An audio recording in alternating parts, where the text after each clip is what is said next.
had attacked the flying forts that most of the American gunners were now running out of ammunition. Meanwhile, the German 109 and 190 squadrons were able to land to rearm and refuel in time to attack the bombers again. Low on ammo, the desperate bomber crews turned for home and endured hour after hour of deadly fighter attack and heavy flak. By the time they reached home, the surviving crews were burnt out and beyond the breaking point. Of the 229 B-17s sent out that day, 60 were shot down, 7 were written off, and 138 more were damaged. Over 630 men of the mighty 8th were either killed, wounded, or captured. In 2 weeks of operations that October, the 8th Air Force had lost over 200 bombers, nearly half its total force. Worse, there was little to show for the terrible casualties. Something had to be done, or the Germans would win the air war. The Army Air Corps had learned its lesson. It was time to throw the pre-war book away and figure out a new way to hit the Germans. The war would not be won with a quick knockout blow against Germany's wartime industries. Rather, it would take a long, sustained campaign to meet 8th Air Force's objectives. And to sustain such an operation, the bombers would need long-range fighter escort. Well, initially, the 8th Air Force only had P-47 groups available.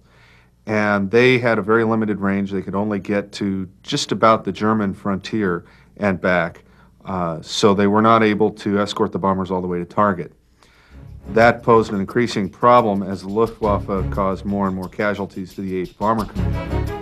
So during the summer of 1943, the 8th Air Force began investigating the use of drop tanks, external fuel tanks that could be slung underneath the fuselage and the wings of their P-47s. So they got very large fuel tanks, up to 108-gallon tanks, I believe, was among the ones that they used. And that was actually able to extend the P-47's radius of action by 100 miles. So they were able to actually go inside Germany and actually could get 375 miles out from England and back. So that had a major effect on the air war, because the P-47s now didn't have to just turn around over Belgium. They could actually tangle with the Luftwaffe over Germany. But at the same time, after the second Schweinfurt raid, the 8th Air Force began demanding long-range fighters. And of course, the only one that was available at the time was the P-38.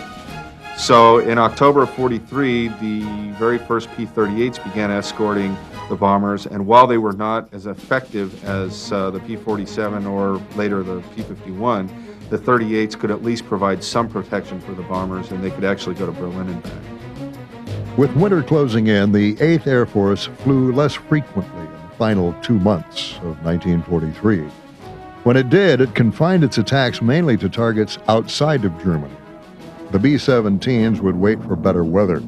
In the meantime, the 8th Air Force would get new leadership, and they would change America's approach to the air war. In October, General Karl Spaatz took over command of all strategic bombing operations in Europe. He at once realized that the only way to win the air war was to drive the Luftwaffe out of the sky.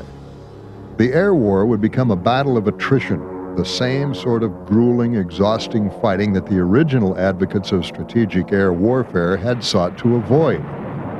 By early 1944, the bombing campaign against Germany had been transformed into the aerial equivalent of World War I's Western Front. Reality was, we were looking for trouble. We were not trying to avoid the Luftwaffe by Big Week. In February of '44, the whole nature of the air war had changed. We were no longer trying to avoid the Luftwaffe. The 8th Air Force's primary mission was destroy the Luftwaffe before D-Day. And to do that, we had to draw them out.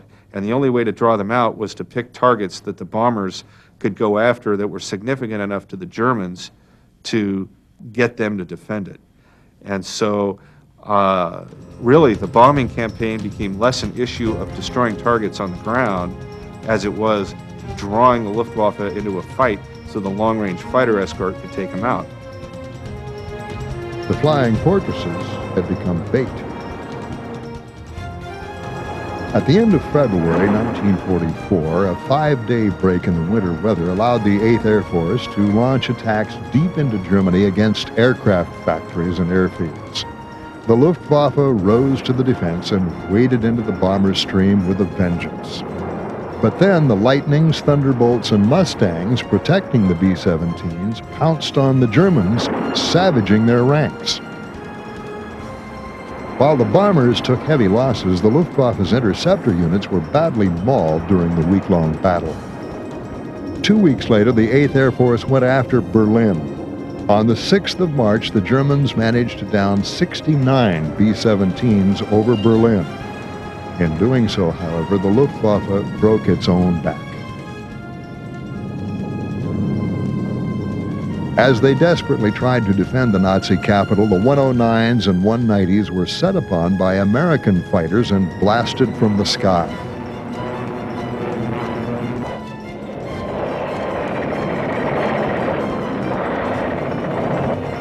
On March 8th, the B-17s returned to Berlin, and once again a violent battle raged.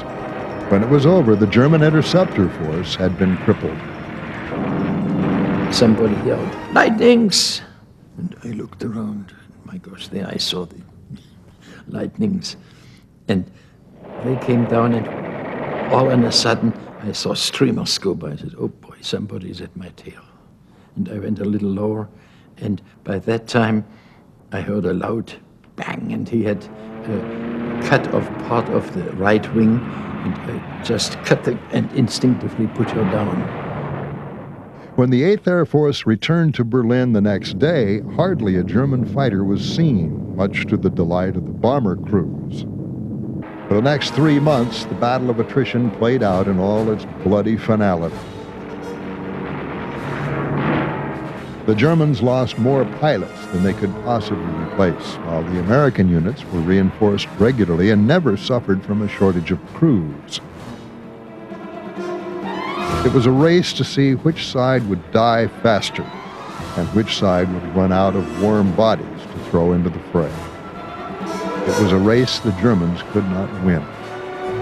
From Big Week to the end of May 1944, the Luftwaffe lost 28 of its top aces.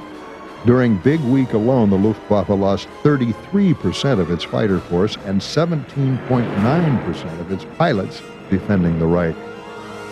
March proved even worse for the Germans, as they lost fully 56% of their fighter aircraft and 22% of their remaining pilots while trying to defend Berlin. Such casualties could not be sustained. The Germans started the year with 2,283 available fighter pilots. By May, 2,262 had been killed or wounded, a 99% loss rate.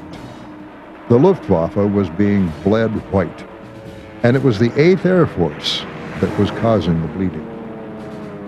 While Allied fighters blasted the Luftwaffe from the sky, the bombers still had targets to hit. Former B-17 crewman Les Hardy takes us on a typical mission deep within the heart of the Third Reich. They'd wake you up probably 1 o'clock, 2 o'clock in the morning, and run you down for chow, breakfast, and we didn't get eggs. Somewhere I read that on a combat day you got real eggs. They missed us. We got those powdered eggs, but the cooks did a good job on them. And then by the time you went through briefing and got your flying gear on, your heated suits, you had to wear heated suits or you'd freeze to death up there. And